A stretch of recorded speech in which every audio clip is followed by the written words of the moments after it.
증권부 기자와 함께하는 백브리핑 시작하겠습니다. 오늘은 박수환 기자가 나왔습니다. 어서 오십시오. 안녕하십니까. 삼성생명을 가져오셨습니다. 요즘 이제 정부에서 다시 한번 밸류업 프로그램과 관련된 얘기를 좀 하고 있는데 사실 주가 흐름을 보면 삼성생명은 그렇게 지금 좋은 상황은 아니거든요. 어떤 얘기를 해주실 건가요? 예. 일단 삼성생명의 1년치 차트를 먼저 확인하면 네네. 좋을 것 같습니다. 1년 차트상 저점은 지난 1월 중순이었고요. 고점은 3월 7일이었는데요. 이때까지의 주가 상승률 80%에 달하는 높은 상승률을 기록했습니다. 네. 2018년 이후 6년 만에 주가가 10만 원을 돌파했었던 건데요. 때문에 당시 주주들이 살짝 흥분 상태에 들어가기도 했었죠. 보험업종 대장주로서 밸류업 수혜를 톡톡히 본 덕분에 네. 당시 주가 상승으로 이어졌습니다.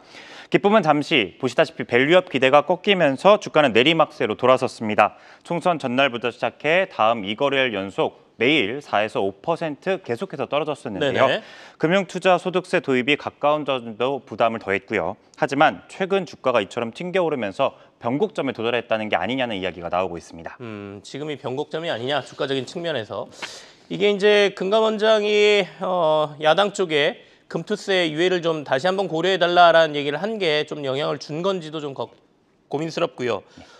그리고 말씀하신 것처럼 변곡점이라고 얘기하는 게 단순히 정부의 정책만을 얘기하는 건지 아니면 사업적인 부분도 있는지 한번 들어보고 싶네요. 네, 여러 부분 중에 있겠지만 네. 오늘은 수급 부분에서 한번 분석을 해보겠습니다. 외국인과 기관의 동반 매수에도 주가가 힘을 쓰지 못하고 있다는 점에 주목해 볼 필요가 있는데요. 최근 한 달 외국인과 기관은 현대로템에 가장 많은 돈을 쏟아부었고 이 기세에 현대로템 27% 상승률을 기록했습니다. 역시 쌍거리를 하고 있는 CJ제일제당이나 LG이노텍도 비슷한 상승률을 기록하고 있는데요. 삼성생명은 분위기가 다릅니다. 외국인이 230억, 기관이 140억 원 가까이 쏟아부었지만 영 신통치 않은 모습이죠. 최근 한 달 12%에 달하는 낙폭을 기록하고 있습니다. 네. 외국인과 기관이 동시 매매한 코스피 대형주 가운데 가장 크게 빠지고 있는 거죠. 앞서 살펴본 최근의 반등이 이제 추세 전환으로 돌아설 수 있는지 주목되는 분위기가 바로 여기 있다고 볼 수 있습니다. 주가는 하락했지만 외국인과 기관은 사고 있었다 이런 맞습니다. 얘기니까요. 이걸 계기로 해서 그러면 주가의 반등이 조만간 나올 거다 이렇게 예측하는 건가요? 예, 그럴 수 있을 것 같습니다. 당장 주가가 오르면서 한때 삼성생명의 PBR은 0.85까지 올랐었는데요. 네. 최근은 0.7까지 다시 내려온 상태입니다. 정부가 추진하는 밸류업이 PBR 1은 돼야 된다는 입장인 거죠. 최근 목표가를 내놓은 증권사는 14곳인데 이 중 삼성생명 매수 의견을 내놓은 곳은 11개. 이들의 목표 주가는 8만 5천 원부터 최고 13만 원까지, 평균은 10만 원대 초반입니다. 아직까지 업사이드가 열려있는 상황이라고 볼 수 있죠. 금융투자업계에서는 삼성생명이 주주 환원을 늘릴 확률이 가장 높다고 봅니다. 보험업계에서 매출이나 마진이 일단 독보적이고요. 주주들은 나아가서 민주당이 삼성생명법을 다시 추진할지 여부에도 관심을 두고 있습니다. 이 법이 통과되면 삼성생명이 들고 있는 삼성전자 지분을 팔아야 되는데 이 자본을 주주 환원에 사용할 수 있을지 희망 섞인 관측을 내놓고 있습니다. 결국엔 삼성생명과 관련돼서 수급이 최근에 좀 좋았고 그리고 말씀하신 것처럼 여러 가지 외부 변수도 생각을 좀 해봐야 된다는 말씀으로 좀 보겠습니다. 어쨌든 증권가의 평균 목표가는 10만 원 선이다라는 것까지 확인을 했습니다.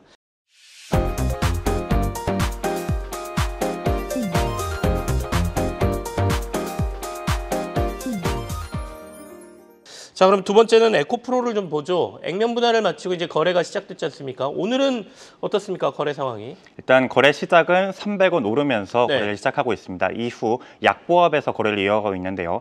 어제에 이어서 외국인들이 계속해서 장 초반 에코프로를 팔아치우고 있습니다. 앞서 어제 에코프로는 앵커 말대로 주당 5대1 액면 분할 이후 첫 거래를 시작했죠. 첫 거래일 쉽지 않았습니다.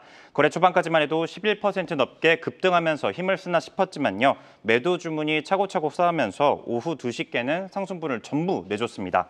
최종 액면 분할 기준가 10만 3,400원보다 4% 정도 오르면서 어제 첫 거래를 마감했습니다.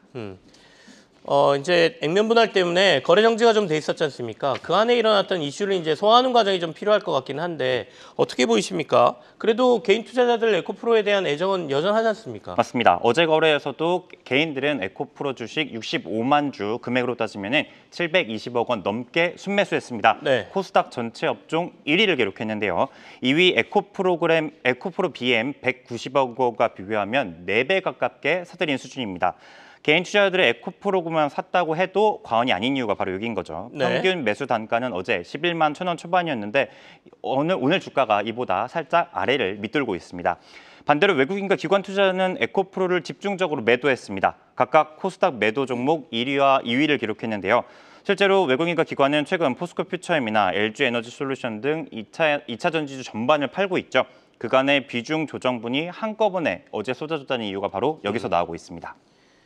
액면 분할을 하면 아무래도 주가가 좀 싸 보이기 때문에 거래가 좀 더 활발해질 가능성도 있고 앞으로 주가 전망은 그럼 어떻게 해야 되나요? 예, 당장 에코프로가 코스닥 시가총액 2위 자리도 지키기도 힘겨운 게 현실입니다. 네. 최근 코스피 이전이나 FDA 신약 승인 기대로 탄력이 붙은 HLB가 빠르게 추격해오고 있기 때문인데요. 실제로 거래 정지 기간 2위 자리를 내줬다가 어제 잠시 되찾았고 오늘은 다시 HLB에게 2위 자리를 내준 상태입니다. 에코프로는 국내 2차 전지업계의 상징적인 존재죠. 증권업계는 에코프로 자체에 대한 분석에는 여전히 신중한 모습을 보이고 있는데요. 사실상 유일하게 보고서를 냈던 하나증권 매도 의견 여전히 유지하고 있고요. 네. 유한타증권은 2차 전지 수요 반등을 올해 4분기 정도는 돼야 될 것으로 예상하고 있습니다.